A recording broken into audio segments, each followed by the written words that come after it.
Have you ever taken a moment to think about who or what you're truly listening to when you're having those endless thoughts? Is it your own voice, or is there something more profound, something hidden beneath the surface, something that speaks truths, yet sometimes deceives? Think about the endless stream of thoughts in your mind that narrate your life. These thoughts replay your past actions, criticize your present ones, or forecast possible futures, many of which never happen. What exactly is this voice, and why does it seem to have such control over your life? The reality is, most of us don't realize this. You are not your thoughts. Your thoughts are not you. They may seem like they are, but the truth is far from that. You are the one who observes these thoughts. You are the silent witness to the mental noise. However, many of us fall into the trap of identifying with the thoughts. We get so caught up in our internal dialogue, believing it's the essence of who we are, when in fact, it's simply a collection of mental noise. What if I told you that real freedom from this constant inner chatter is not only possible, but within your reach? Imagine being able to live a life of peace, clarity, and unlimited energy, without being controlled by that voice in your head. The mind, by its nature, loves to be in control. It thrives on keeping you busy with thoughts, worries, fears, plans, and regrets. While you're lost in this mental maze, life is passing you by. You're missing the moments of joy, the stillness, the beauty of simply being alive. In this chapter, we will dive deep into how you can break free from the noise in your mind and reconnect with the deeper part of yourself, the part that lies beyond thoughts, emotions, and the illusion of control. Take a moment to breathe deeply and let go of everything for just a second. Allow yourself to be fully present, even for this brief moment. This moment marks the beginning of a profound journey. It's a journey to rediscover the real you, the one who has always been there, silently waiting behind the noise and chaos of thoughts. Here's the truth. The voice in your head is not you. Once you realize this, you'll never see your thoughts or your life the same way again. Have you ever really listened to your inner voice when you're alone? Is it a calm, supportive voice, or is it a restless, non-stop stream of thoughts? For most of us, it's the latter. It's a voice that narrates our lives, analyzes every detail, criticizes our actions, and predicts our futures. But here's the breakthrough. That voice isn't you. If you can hear it, if you can observe it, doesn't that mean you are separate from it? You are not the voice. You are the one listening to it. This simple realization is the first step toward reclaiming your inner peace. Once you understand that you are not your thoughts, you can start to detach from them. But why is this voice there in the first place? Its purpose isn't necessarily harmful. In fact, it's a tool designed to help you understand the world, predict possible outcomes, and keep you safe. But in its attempts to protect you, it often creates chaos. It replays old arguments, anticipates problems that may never come to pass, and fabricates fears that don't exist. Imagine you're sitting in a theater, watching a beautiful movie. It's peaceful. Then someone sitting beside you keeps asking a barrage of questions. Why is the sky that color? What's going to happen next? The beauty of the movie is lost on you because of the distraction. That's what happens when your mind gets caught in that non-stop voice. You miss the beauty of the present moment. The mental chatter overwhelms you, and you can't fully experience life. But here's the key. Breaking free from this inner voice doesn't mean you silence it. It means you stop identifying with it. Your thoughts will always come and go. They're like clouds drifting through the sky. What you need to do is to recognize that they are not you. You are the sky, the vast, unchanging space in which thoughts rise and fall. The first step in freeing yourself is to simply observe the thoughts. Close your eyes for a moment and notice what is happening inside your mind. What is it saying? Is it analyzing the current situation? Is it planning your next move? Or is it filled with doubts and fears? Whatever it is, simply observe. Don't judge it. Don't react to it. Just watch it. This is the key. By observing the voice, you create a gap between yourself and the thoughts. This gap is where true freedom lies. It's the space where you can experience life directly, without the filter of judgment or mental noise. But why does the mind behave this way? Why does it keep churning out thoughts? The answer lies in its role. The mind wants to keep you safe.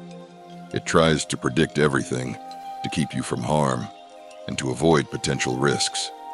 But in doing so, it creates more chaos than it solves. When you become aware of this, you can stop reacting to the voice.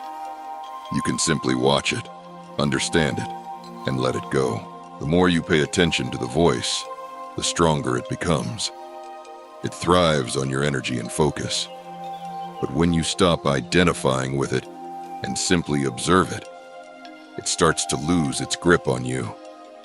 You become the observer, the one who watches the play, rather than being lost in the drama. This shift in perspective is where true inner peace resides. But this doesn't mean that thoughts will stop. Thoughts are like waves in the ocean, sometimes calm, sometimes turbulent. Your goal is not to stop the waves, but realize that you are the ocean itself, vast and unchanging. You are not the thoughts. You are the awareness behind them. This realization is life-changing. When you understand that you are the awareness behind your thoughts, you'll find a profound sense of clarity and peace. And as you begin to let go of the mental noise, you can start releasing the emotional baggage that has been weighing you down. The voice in your head often stirs up emotions. Emotions like fear, anger, sadness, or anxiety. But these emotions don't have to control you. The key is to feel your emotions without becoming them. Most of the emotional weight we carry isn't caused by the events themselves, but by our attachment to those events. We hold on to past pain, old grudges, and unresolved feelings. We replay them over and over in our minds, and they become heavy. But the truth is, emotions are like energy. They need to flow. When you hold on to emotions, they become trapped. They create tension, anxiety, and stress in your body. But when you allow them to flow, when you acknowledge them without attachment, pass through you. This doesn't mean you'll never feel pain or sadness, but it does mean you'll stop letting these emotions control you. They will come and go, just like the waves in the ocean. To release emotional baggage, practice this simple exercise. Think of an emotion or memory that still weighs on you. Maybe it's a past argument, a regret, or a fear. Now, pay attention to how it feels in your body. Is there tightness in your chest, a knot in your stomach, or a sense of heaviness? Don't judge it, just observe it. Then, take a deep breath, and as you exhale, imagine releasing that emotion. Picture it dissolving and flowing out of your body. With each breath, let go a little more. This practice will help you break free from the emotional attachments that have been holding you back. Letting go is a powerful process. It's not about avoiding pain. It's about releasing the grip that pain has on you. You can feel pain without allowing it to define your life. Once you start letting go of emotional baggage, you'll feel lighter, freer, and more connected to your true self.